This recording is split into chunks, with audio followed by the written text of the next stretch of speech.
Good morning student. तो कैसे हैं? उम्मीद करते हैं आप लोग बहुत अच्छे होंगे और आप लोगों की दीपावली भी बहुत अच्छी मनी होगी। तो इस वीडियो में जो है हम लोग जानेंगे चक्रवृद्धि ब्याज के बारे में। एक होता है साधारण ब्याज, एक होता है चक्रवृद्धि ब्याज। ठीक है, तो दोनों में अंतर क्या होता है, किस तरीके से निकाला जाता है, वो हम लोग जानेंगे। तो इस वीडियो में चक्रवृद्धि ब्याज के बारे में जानेंगे। और ये क्वेश्चन जो मैं लेके आई हूँ आपके पास, वो अक्सर UP police, SSC GD, MTS के एग्जाम में आपको देखने को मिलेंगे। यानी कंपटीशन से रिलेटिव ये क्वेश्चन है और कम समय में आंसर निकालने का मैं आसान ट्रिक बता रही हूँ आप लोगों को। ठीक है, अगर मेरी वीडियो अच्छी लगे तो प्लीज लाइक एंड सब्सक्राइब कर दीजिएगा और शेयर भी कर दीजिएगा। तो चलते हैं इस वीडियो में। तो चलते हैं, सबसे क्या निकालना है, चक्रवृद्धि ब्याज हम लोगों को इस वीडियो में जानना है। ठीक है, तो पहले क्वेश्चन में चलते हैं। पहले क्वेश्चन में क्या कह रहा है कि 5,000 का 6% वार्षिक ब्याज की दर से, वार्षिक ब्याज की दर से 2 वर्ष की चक्रवृद्धि ब्याज निकाले। तो पहले तो बताए कितने रुपए का कह रहा है, 5,000 का कह रहा है। ठीक है, तो यहाँ पे 5,000 लिख लेंगे। ठीक है, अब गुने कितने परसेंट पे दिया है, 6% पे दिया है। ठीक, तो 6/100 कर दीजिए आप लोग। फिर 2 शून्य से 2 शून्य कट जाएंगे। फिर कितने, तो 6 पंचे 30 होते हैं ना, 30 है, 1 शून्य है तो 1 शून्य। ठीक है, अब यहाँ पे 30 निकला।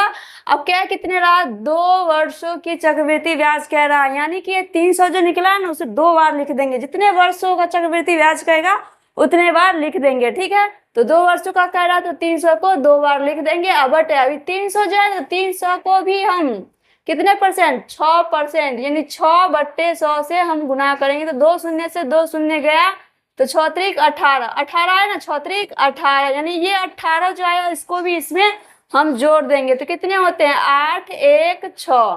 तो 6 से 18 ऑप्शन में है ऑप्शन बी राइट आंसर होगा। ठीक है, तो बहुत आसान तरीका है। उम्मीद करते हैं आप लोगों को समझ में आया होगा।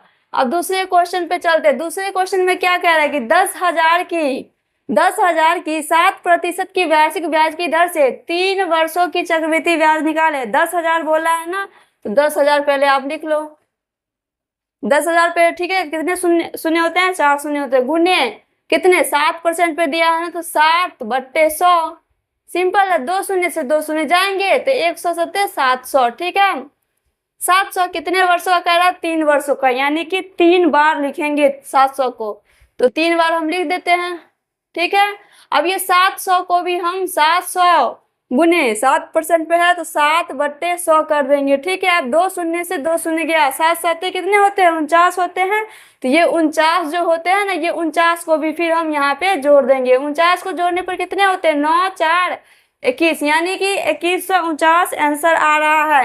यानी आपको ऑप्शन में दिख रहा है 2149 ऑप्शन है, यानी ऑप्शन ए राइट आंसर होगा। ठीक है, अब चलते हैं क्वेश्चन नंबर 3 पे।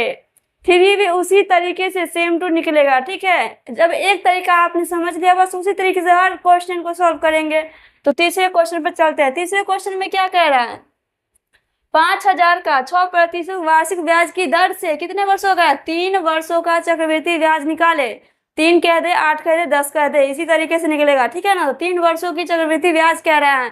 तो पहले तो 5,000 है तो 5,000 गुने 6% पे कह रहा है ना, तो 6/100। 100 से 2 शून्य से 2 शून्य कट जाएंगे, 6 पंचे 30, 30 हुए ना, 1 शून्य, यहाँ जो बचा हुआ वो शून्य दे दिए। ठीक है, कितने बोलना है, 3 वर्षों का चक्रवृद्धि ब्याज निकाले, यानी कि हम 3 बार लिख देंगे 300 को।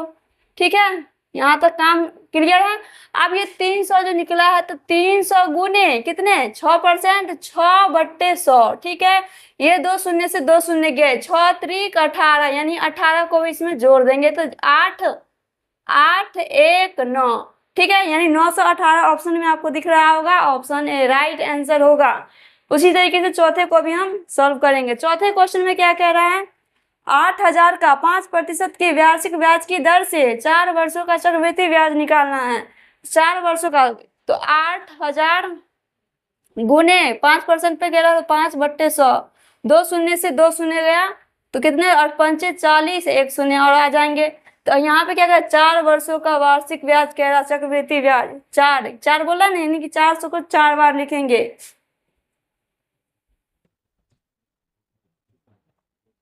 4 बार मैंने लिख दिया। अब ये 400 को भी हम निकालेंगे, गुने कितने, 5%, 5/100।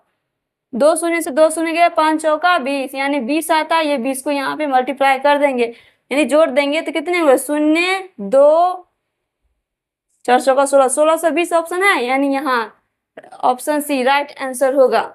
उम्मीद करते हैं आप लोगों को चक्रवृद्धि ब्याज में कोई भी प्रॉब्लम अब आगे नहीं होगी, क्योंकि आप लोग समझ गए होंगे। तो अगले वीडियो में हम लोग फिर से मिलेंगे। अगर वीडियो अच्छी लगे तो प्लीज़ लाइक एंड सब्सक्राइब कर दीजिएगा। अगले वीडियो में कुछ नए चीज़ के साथ मिलेंगे।